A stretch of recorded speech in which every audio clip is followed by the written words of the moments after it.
Hi, everybody. We are just about 1 week from the November the 4th general elections in this great state of Alabama.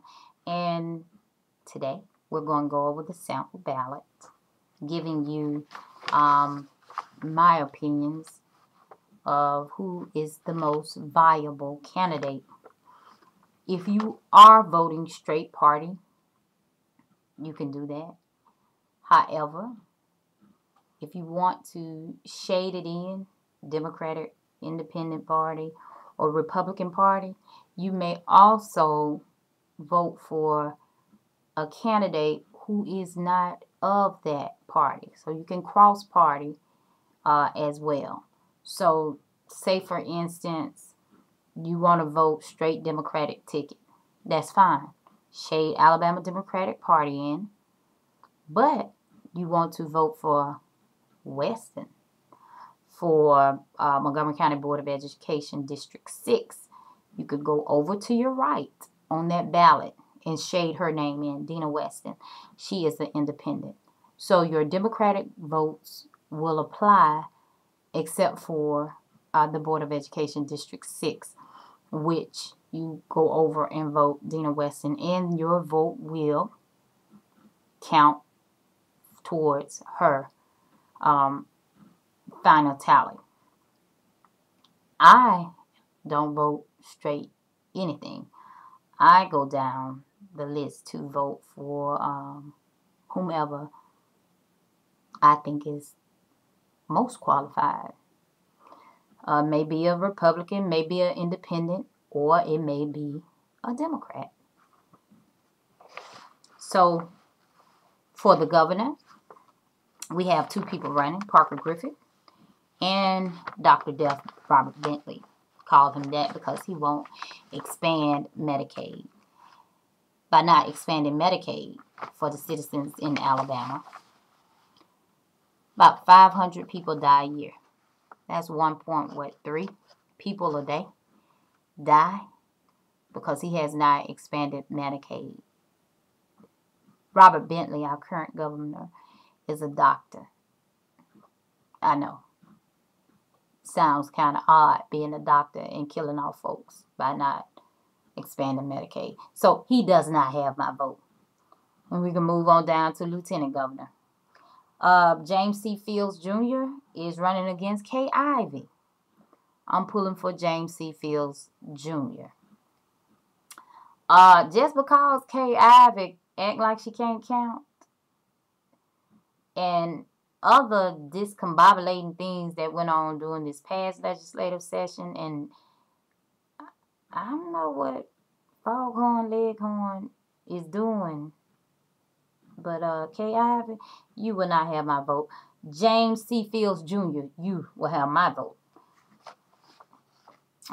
For U.S. Senator, we have only one candidate running, Jeffrey Beauregard Sessions. He won't have my vote. For U.S. Representative 2nd Congressional District, Eric Wright is running against Martha Roby. Can't go wrong with Eric Wright. So I'll be voting for Eric Wright. For the 3rd Congressional District, you have Mike Rogers and Jesse T. Smith. Pulling for Jesse T. Smith, the Democrat, in that race. For U.S. Representative in the 7th Congressional District, Terry Sewell is unopposed. So she'll be back in there. Ooh, the Attorney General race. We have Joe Hubbard and Luther Strange. Of course, I'm going with Joe Hubbard on that.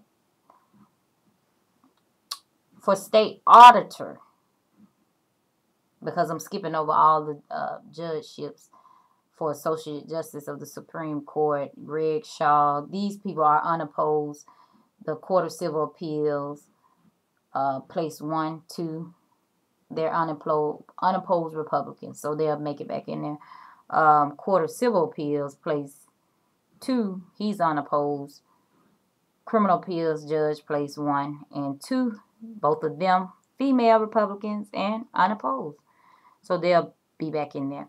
For the Secretary of State, we have Lula Albert Kegler, a Democrat, running against John Merrill. And of course, I'm going with Miss Lula Albert Kegler.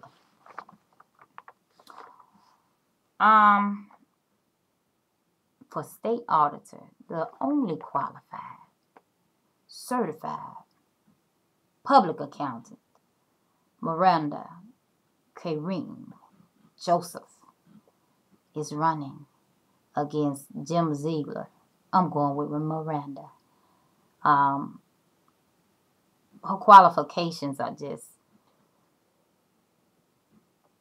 I mean, you can't go wrong with voting for her. She's very qualified. So we're just going to go with her.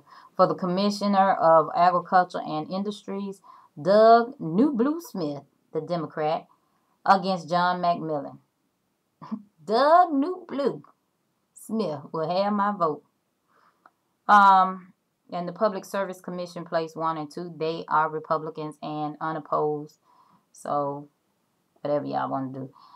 For Circuit Court Judge 15, Judicial Circuit Place number 4, J.R. Gaines. He's a Democrat running unopposed. Got my vote first time. Have it again for Circuit Court Judge 15, Judicial Circuit Place number 6. That is Judge Jean Reese, the Democrat. Got my vote.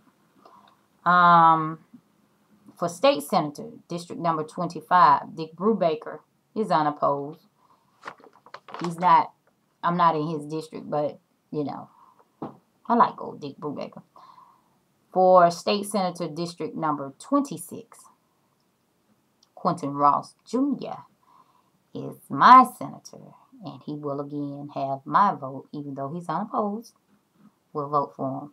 For this newly created district that splits, I think, Representative McClammy, Representative Holmes, and Representative Knight district, when they did the reapportionment, they created this new district number 69.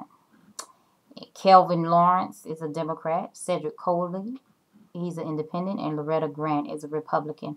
I will suggest that you vote for Cedric Coley. It's not my district, but he is a young, black, intelligent man. Very intelligent, very qualified. I suggest you shade in Cedric Coley if that's your district.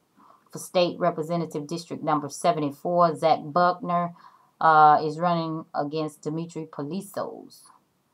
Polisos was our county commissioner. He was pretty good. He's a Republican. He's a fair guy. Zach Buckner, Democrat. Like Zach, I would vote for Zach. He's not in my district, but I'm just saying. For State Representative number 75, Reed Ingram is unopposed. For State Representative District number 76, Representative Thad McClammy is unopposed. So thank you for your votes in the primary. For member of the Montgomery County Board of Education, District number 1, Dr. Lisa Keith. She is the unopposed candidate running under the Republican ticket. However, she broke, she was the whistleblower in the grade changing scandal. And I applaud her efforts. And she stood up and she was just so courageous. So, if I could vote for her, she would have it. Because I prayed for that lady to get in there. And I'm praying that Dina Weston, who is running for member of Montgomery County Board of Education District number 6 against pitiful Porterfield. Dina Weston is an independent. And I say, give her a chance. Porterfield has been in there the last 6 years. And thank God the term limits have been decreased to 4. He was talking the other day about the pre-K programs that they've increased, and he must have forgotten how when they closed the 8 neighborhood schools, the Board of Education,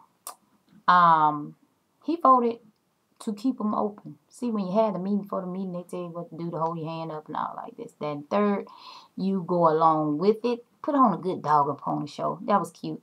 But those 8 neighborhood schools closed along with some community centers.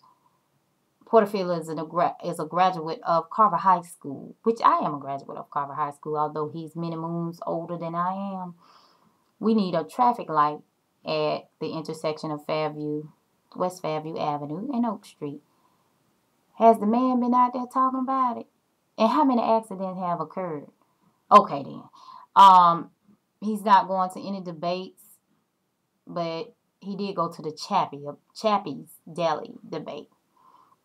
Um, what I asked Porterfield to come to the back to school drives and didn't ask him bring anything, just wanted him to meet the parents, talk to the parents, know he was running in his little drunken state. He said no. And he was just upset with me and just wanted to talk to me that he thought I was going to support him forever. Boo-boo. Not when you do wrong by the kids. The choir and music program taken out of South Lawn Middle School, which means Carver High School, your alumni, my alumni, will not have uh, a full band or choir because the funding.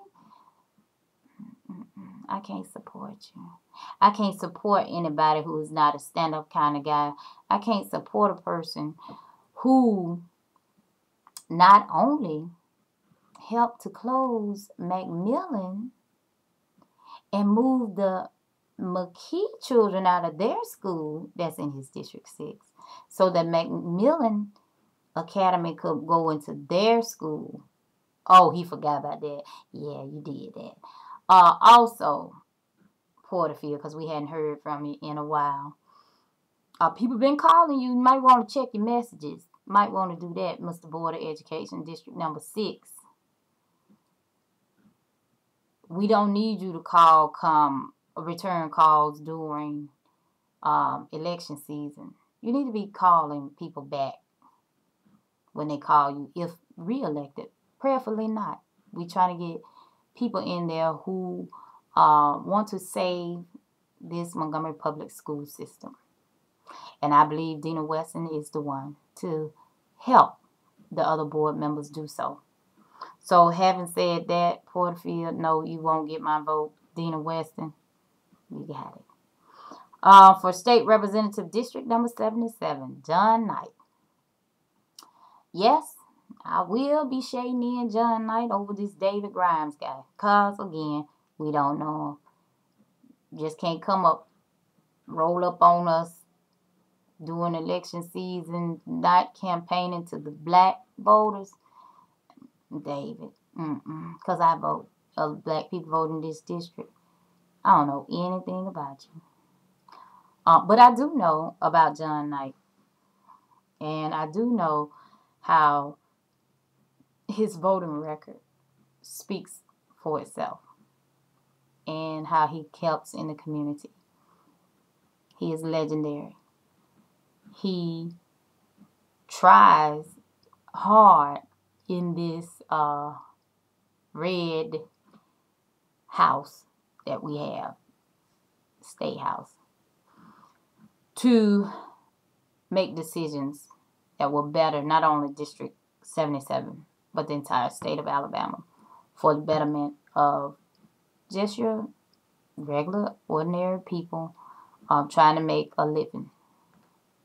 And I do thank him for his services, as well as State Representative Alvin Holmes. He is another living legend who fights for people not only in his district, but statewide. He is a voice of the community, strong voice. He serves his community well and votes against bills that would further place low income and rural and minorities that would place us, because I'm a minority, further behind in this great state of Alabama. So I applaud Alvin Holmes' continued effort to be the voice of the people.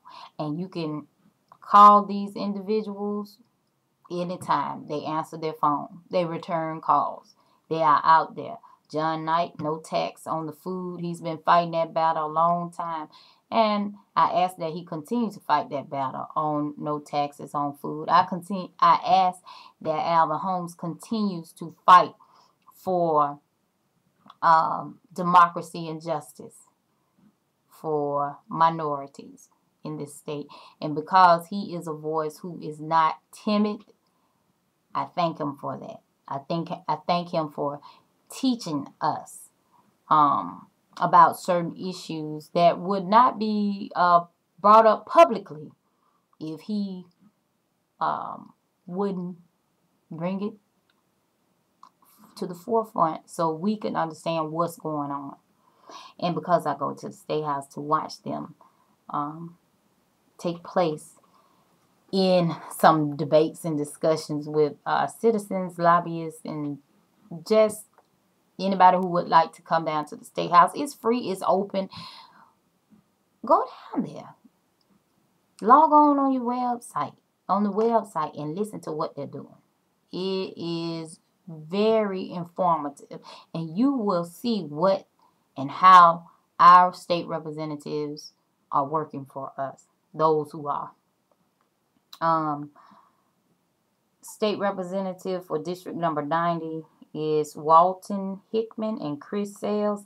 Of course, I want the House to regain control, Democratic control, so Walton Hickman, I would suggest him. For Circuit Court Judge, 15 Judicial Circuit, place number 7 is Judge Bob Bailey. He is unopposed. Place number 9, Judge Johnny Hartwick. He is unopposed and also a Wolverine, so y'all know to shade him in. For District Court Judge, place number 1, Judge Jimmy Poole. Shade him in. He's unopposed.